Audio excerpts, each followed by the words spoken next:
Hello, folks. You're tuned into another episode of Listen in 3D. This is episode number 97. I'm your boy Justin, aka Too Tall for You Fool.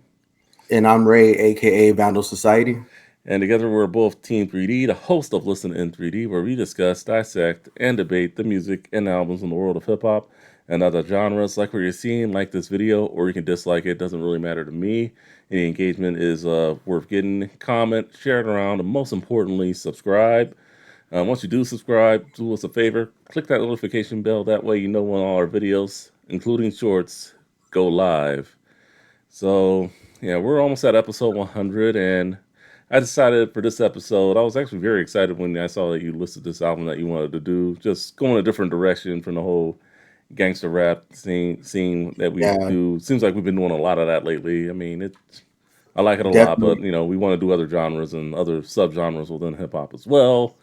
And Right. with Yeah, these with this group being a West Coast hip hop group, I feel like today we're gonna give them their flowers. So sure. Yeah. I'm kind of excited. I was kind of when I first heard them when I was in high school, I was blown away by their sound and very very amazing. Um, where do you rank this group in terms of like hip hop acts or albums or just overall the scheme of music? So I would rank them like as far as underground hip hop, I would rank them at least top top 25. Top 25. Okay, Yeah. all right, that's fair. All right, and what group are we talking today? Today we're talking about Jurassic 5, aka J5. All right, for sure, for sure. Want to get into the album facts? Yeah, so the album was released on June 6th, the year 2000, through Interscope Records. It's their second studio album. It was certified gold and peaked at number 33 top R&B and hip hop albums, number 43 on Billboard 200. The singles are WOE, which is World of Entertainment, Quality Control, and the music videos are the same as the singles, including The Influence. There are no guest appearances on this album.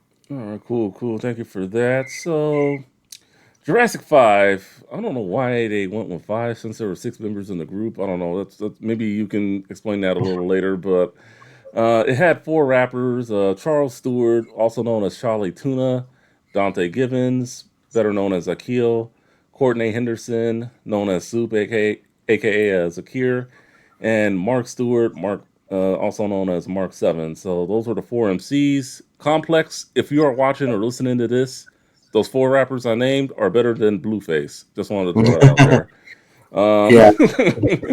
See, oftentimes a lot of underground hip hop artists from the West Coast get overlooked, even though they did a whole lot more than mainstream rappers like Blueface. Yeah, yeah, yeah. So I And figured I'd throw that out there.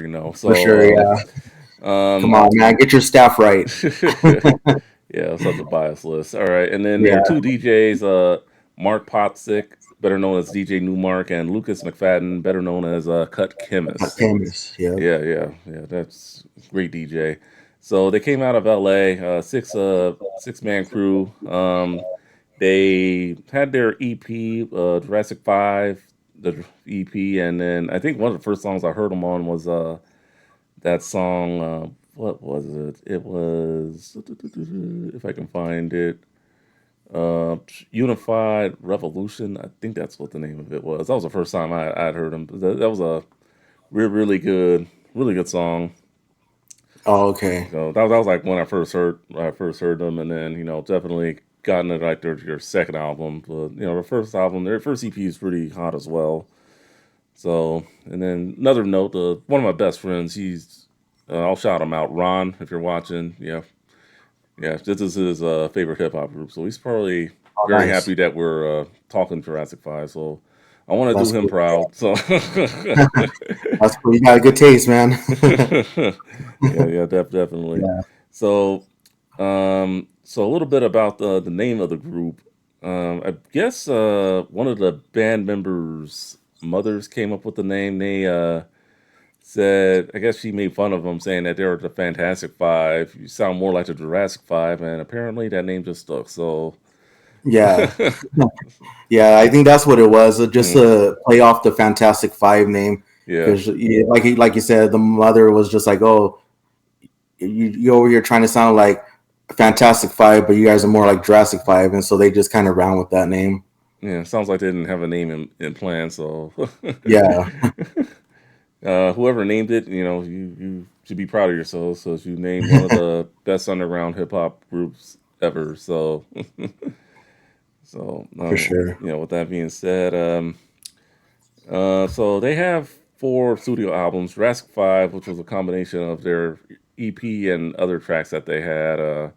Quality Control, their second release, which is what we're talking today. Power and Numbers, I think this was probably their most popular release. I know they made a lot of noise with that one. I know, like my senior year of high school, they were really popping with that album. And then Yeah, their final release, Feedback. They have not had any releases since Feedback. Maybe like a song or two here or there. I know there is a song that I believe Akil and Charlie Tuna did with Glasses Malone later, sometime this year. So I know they have songs like here and there, but yeah, um, yeah. Because from what I understand, I know Cut Chemist left back in like '06 or '07, yeah, and they were kind of like on a hiatus for a while, and then from what I've seen, I think they were at a Coachella or some event, and they got back together. yeah. I think they Uh, did a Coachella event where they got back together. So and then Feedback, their last album that they put out, yeah, Cut Chemist wasn't with the group, so they really were the Jurassic 5 at that point. And then they broken up due to creative differences, but then they got back together. They started doing shows again, and actually with my one of my best friends, Ron, we went to see them at the last Rock the Bells that they had before, nice. but when they were under the old management group before LL Cool J took it over, I guess. So I saw them. Yeah, they're some very good performers. So Do you remember what year that was? I seen them too, but back in like 2002. 20, I want to say it was 2012. Yeah. Oh, okay, because I have some flyers too from like the 2000s with J5 on the bill. But Okay. I also seen them too at in 2002. Mm.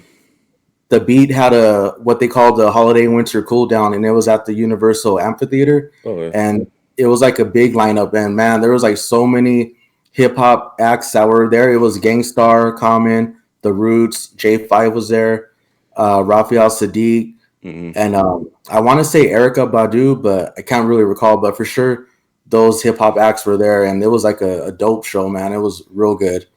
And Yeah. yeah, J5 they came through with it, and it was just a good performance all around. Yeah, J5. Yeah, one of the things I really liked about that performance that they did at Rock the Bells was they had that big like turntable that one of the DJs he had around they had around them, and then they like came out with that. So that was pretty cool. Oh, okay, nice, So nice. they did that. It was I want to say it was 2012.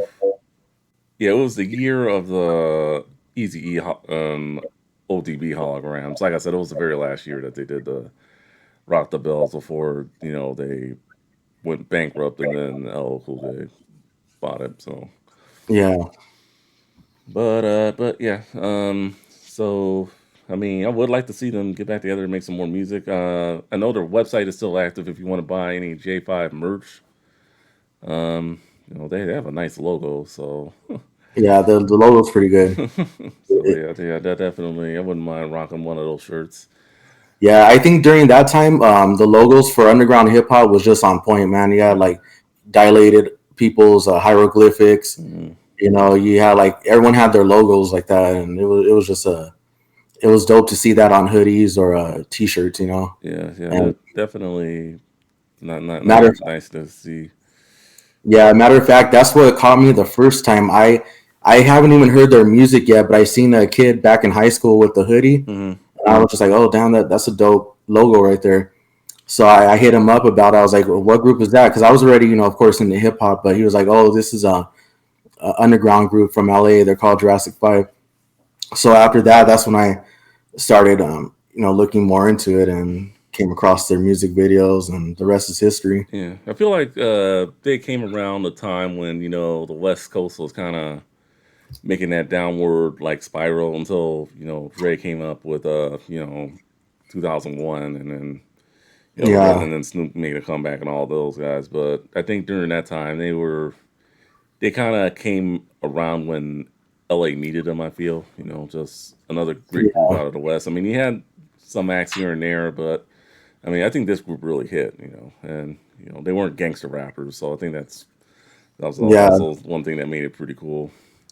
yeah. Well, yeah. During that time in the 2000, early 2000s, late 90s, early 2000s, that was like a shift in Mm, quite a few acts out there. There was different spots in LA where they were hosting a lot of underground battles, like Project Blowed, AC Alone ran that, hmm Abstract Rude. So there was a lot of stuff going on, fizzling underground, and during that time we had a bunch of different groups from LA coming up, and J5 was just one of the groups that kind of shined a little more than a few Yeah, others, but the other ones, not to say that they weren't good, they were good as well. They have yeah, a lot of classics as well, but for the sake of the show, like J5 is, they made their mark, hitting up different venues and different shows, and just their act and overall performance with all the members, I think they stood out.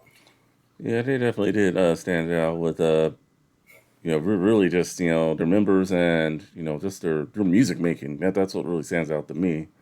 Right. So let's see. So anyway, so you were telling me off air that this was the first vinyl record you ever bought. I find that hard to believe, but Yeah, well, actually, so the story behind it, it was me and two other best friends that I grew up with since like sixth grade, and at the time it was 2001 already when I first picked up this album. When I hmm first got my first record, it was 2001, and this is the very first one. So what had happened was me and the two other homies. It was around Christmas time, and we went to VIP Records because one of my homies, he was already spinning records, and I was pretty much just always hanging around him. So I was just watching him. So we kind of did like a little gift exchange, and my homie he was like, "Oh, go pick whatever record you want, and then I'll get whatever I want," and hmm we kind of pay for each other's gift. And yeah, so I picked up the J5 at the VIP in Long Beach back in oh, 2001. So yeah, I mean, it nice. has. Yeah, you can start seeing the Ring shelf wearing. wear. Yeah, right here on the ring in the back. Ooh, You just that yeah, ring. but see, to me, that adds the aesthetic to it, man. Like I rather see busted albums like this, like you know what I mean? Because I hmm guess from a DJ perspective, it's a little bit like different. Like, and to me, it's just more raw. I guess like it's not perfect, pristine. Like Yeah. like I guess that's how I see recordings too. Like I rather see something or hear something raw, or so I don't mind it that it's like old. It kind of reflects on the years that I've been collecting.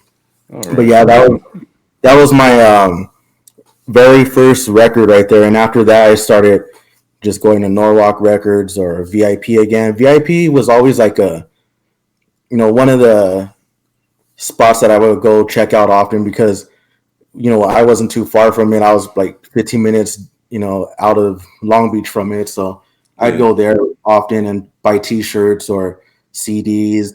Um, they didn't have a big record selection. It was mainly CDs at the time, but for what they did have, that's what I picked up, the J5 album there. Oh, that's awesome. Nice Yeah. story. Well, I have a story behind having this album too.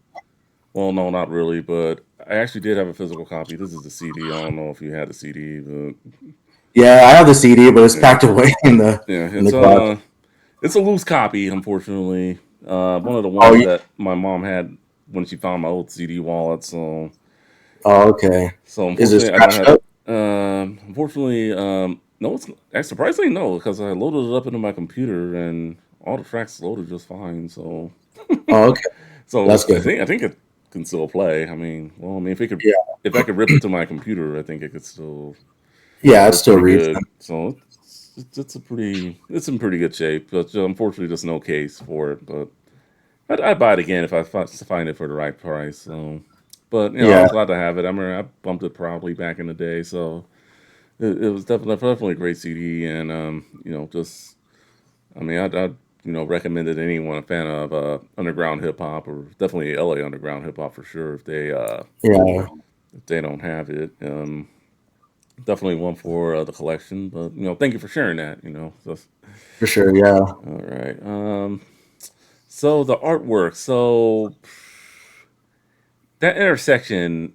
is that San Vicente Boulevard and what's the And La other street? Brea. And La Brea. Okay, yeah, La Brea, I've yeah. driven through there. Yeah, Yeah, you know how they have the island in the center yeah, with all the yeah. So trees? I knew it was San Vicente Boulevard. I just didn't know the Yeah, other cross street. So it's La Brea Avenue. Okay, I got it. yeah. See, yeah, this album cover I always liked it. You know, just because of the intersection that they were at. Yeah. They're out in pretty much the mid city, West LA area, and Hmm. you know, it just shows the whole vibe of it during that time. Yeah, yeah. It's a. I think it's definitely one of the best album covers. That we've done on the show. Since doing, we've done a lot of albums. I think this is one of the best because it's one of the most creative because they actually go out to location and you can see the location where they took the photo at. Maybe it's a Right. little different today if you were to go by there today. I haven't been to San Vicente and La Brea lately, but yeah, I think it's pretty cool. It's pretty authentic. It's real and no special effects, no pictures or anything like that. So that Right. I definitely like that, and all six members there, so that's pretty cool. Do you see the detail of what they're doing? They are looks like they're listening to music. Yeah, where are they all connected to? That tree stump that Yeah, says J5. yeah. So on that tree stump, you see it has a tone arm on it.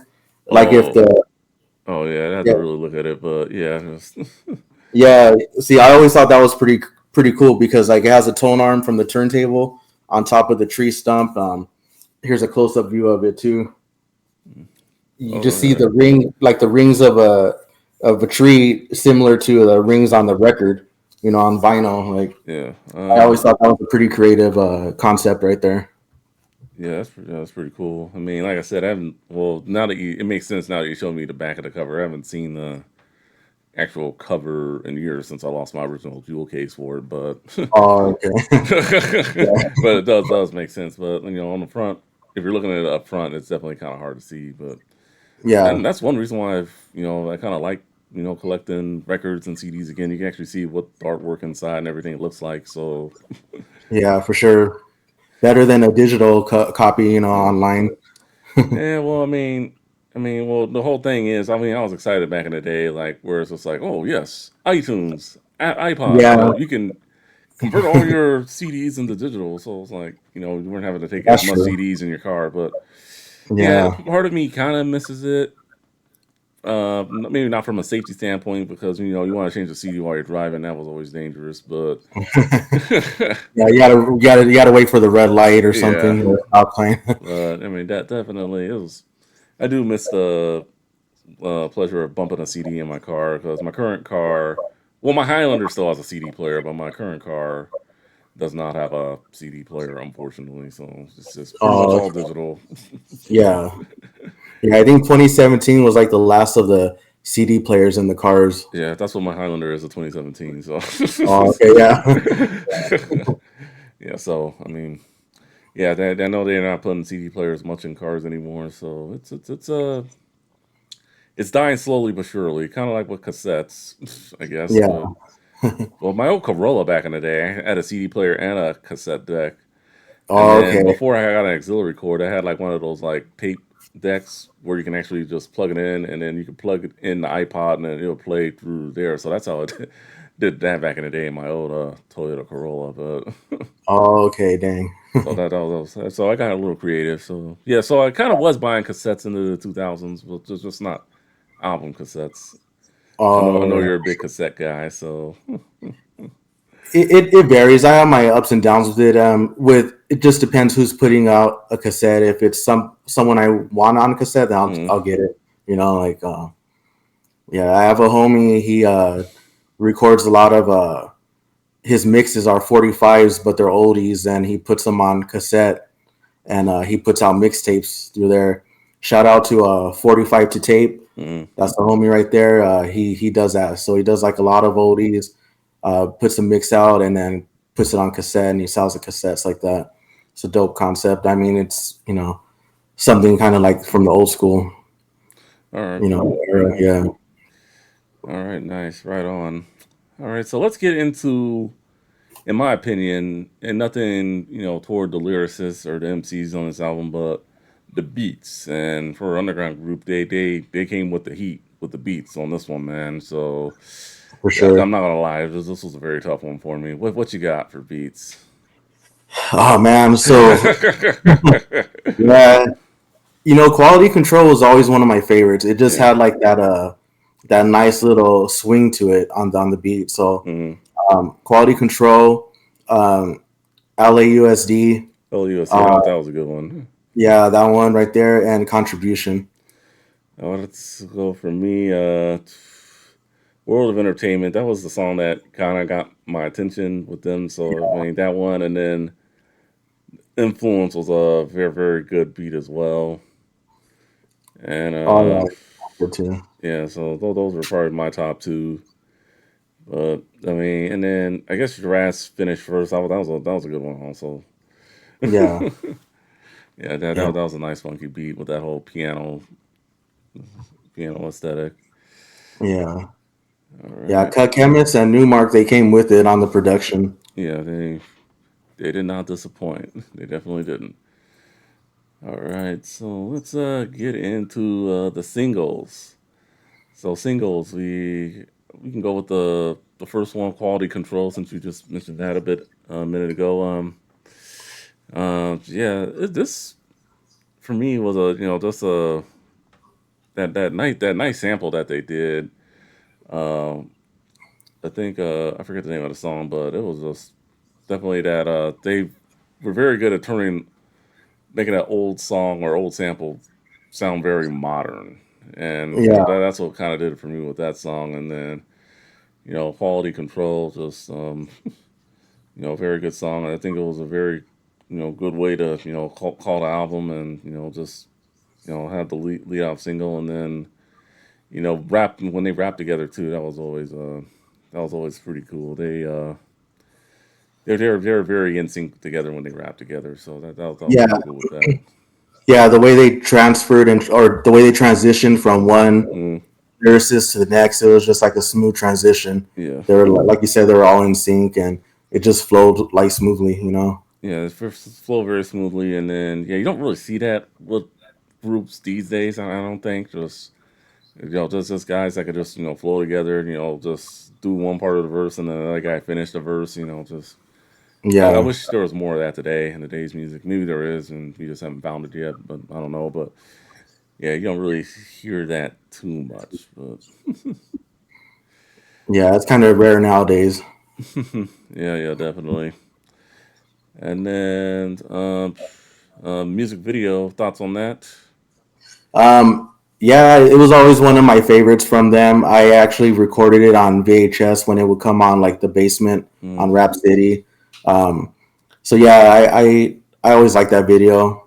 The way the little kids looking through the viewfinder Oh and yeah, switching the scenes yeah, and the way that how soup ends up in a bowl of soup and yeah. That was he, funny. yeah, Like yeah, off of that soup or something. That was yeah, yeah, I always thought that was a pretty creative video, so it was one of my favorites from them. yeah. I think all their music videos, at least from this album, were pretty creative, and it was definitely something you didn't see every day. Right, yeah, yeah, for sure. All right, "Whoa" is me, or "World of Entertainment," whatever you want to call the song. Yeah, Uh, well, yeah, yeah, yeah, very very good song. Again, I just like how they rap and sync everything, and how they pretty much just you know I like the music video how they're just like on a tour bus going around, and then just right, talking about how who they are. Jurassic yeah, 5. We got two DJs controlling the beat and vocal harmonies make it sound so sweet. Just yeah, just like little clever wordplay yeah, that's catchy and mm, yeah, they were on point with it. The video too, I always like that video. I have that recorded as well. yeah, What always stood out to me was how how Newmark or Cut Chemist was holding the portable turntable, the yeah. best stacks right there. That's the same one I have, and I was like, damn, that's the one I want right there. So, like 2 years after that, that's when I got it. Right Yeah, on.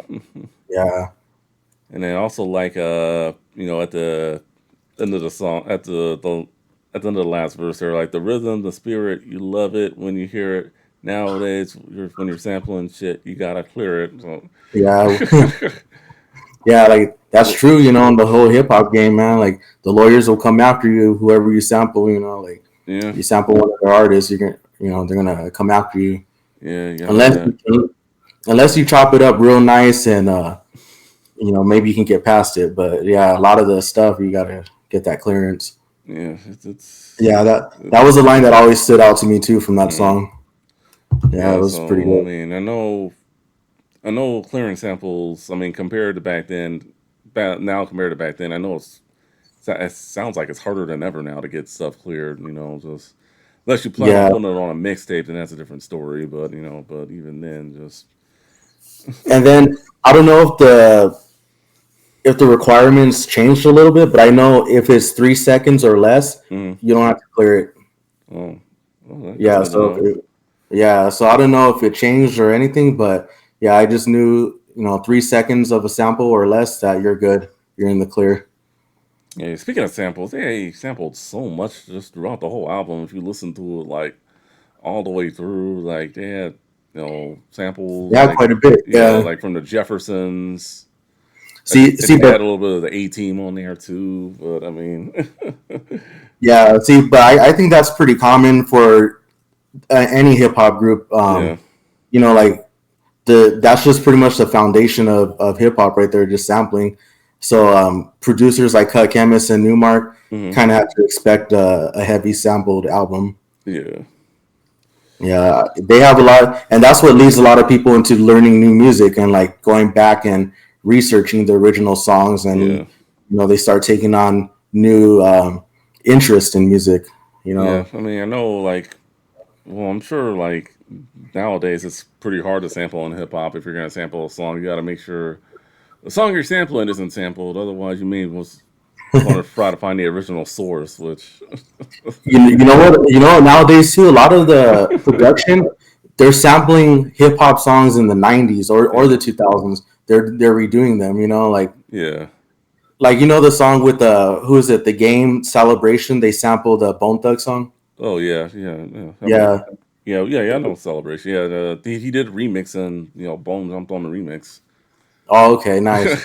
Yeah, like stuff like that. Like they're just sampling stuff that we grew up on, and it's almost like a reality check. Like, Hmm. damn, has it been that long? Are they starting to sample the stuff that we grew up listening to, like in hip hop? Like, you know what I mean? Yeah. Like, yeah, Part of me still wants to believe that there's a big gray area that has not been sampled just yet.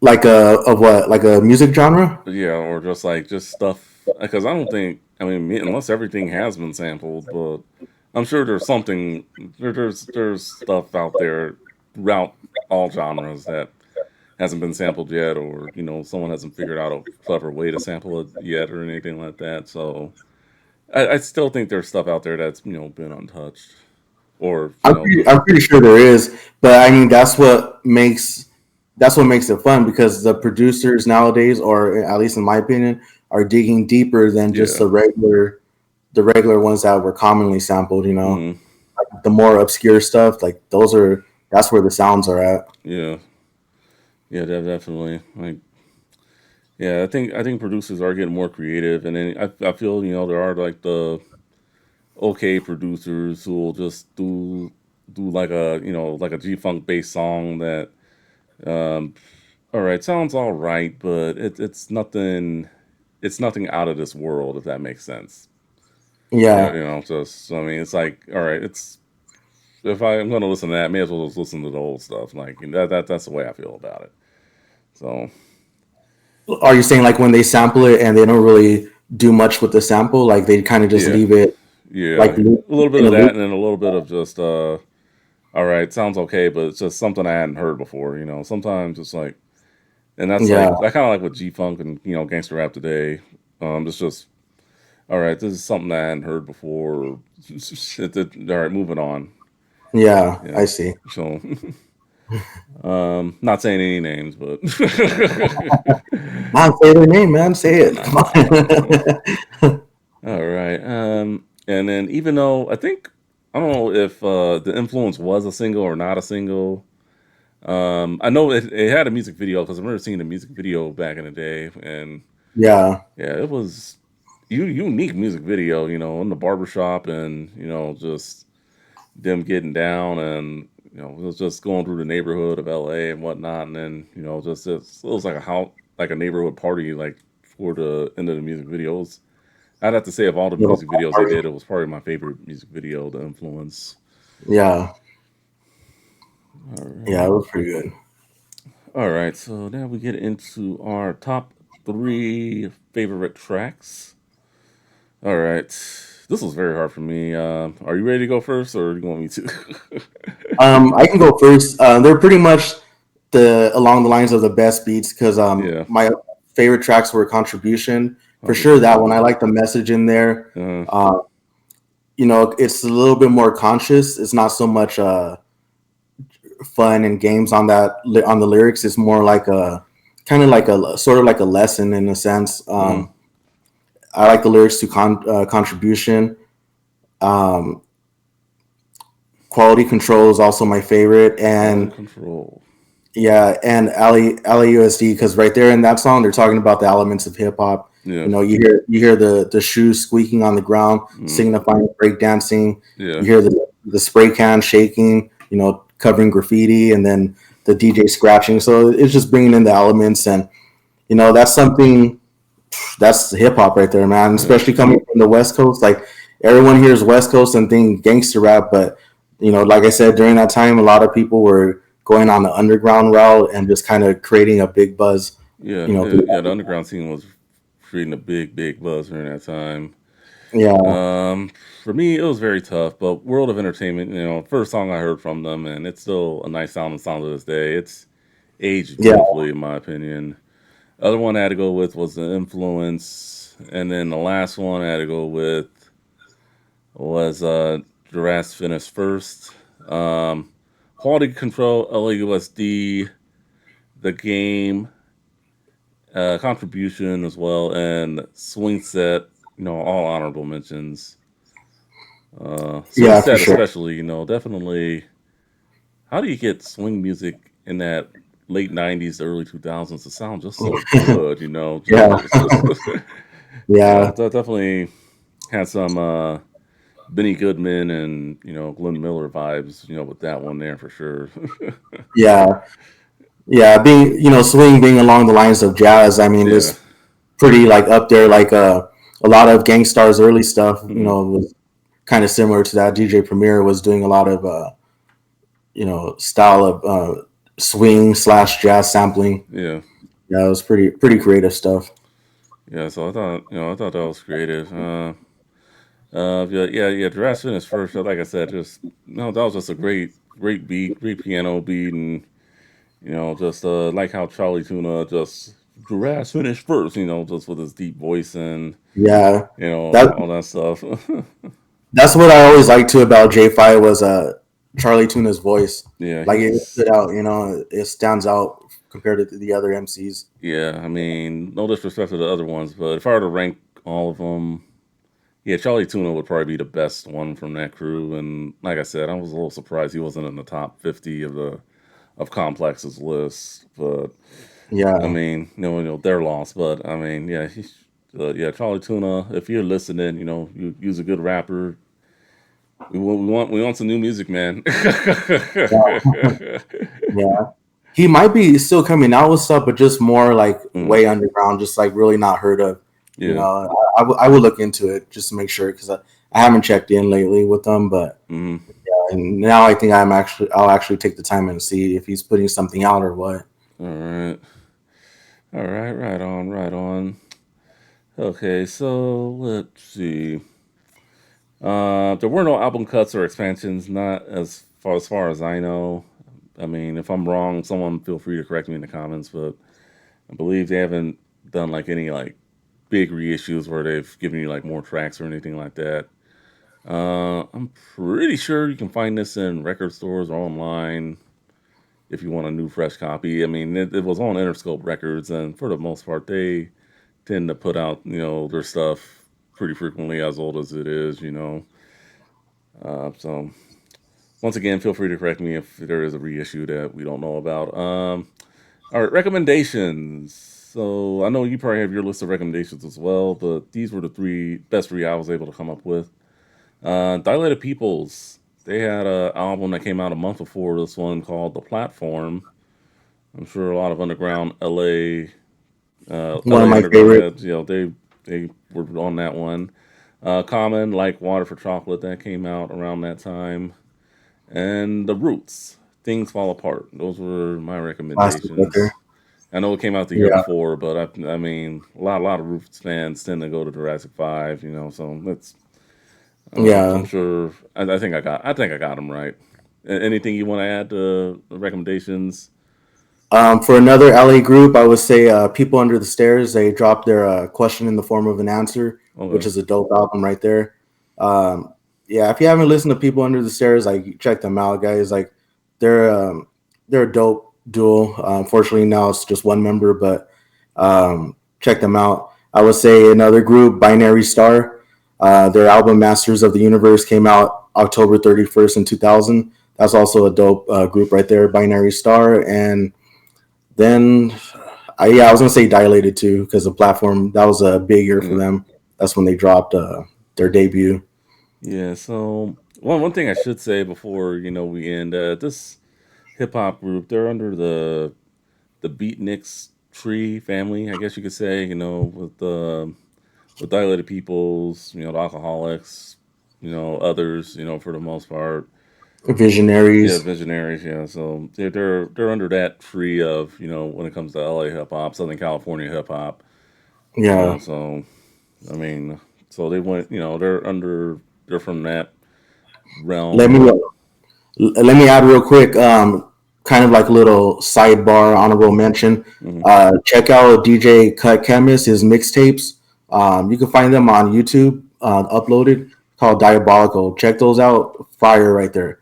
Instant heat, like from beginning to end. Those mixes are pretty classic. I think he put them out like in the late '90s as well. Okay, definitely have to Yeah, check that out. Cut Diabolical. Chemist. All right, Yeah. for sure. All right, man. Well, anyway, aside from that sidebar, let's see. Closing thoughts. Anything else you want to add before we put this episode to bed?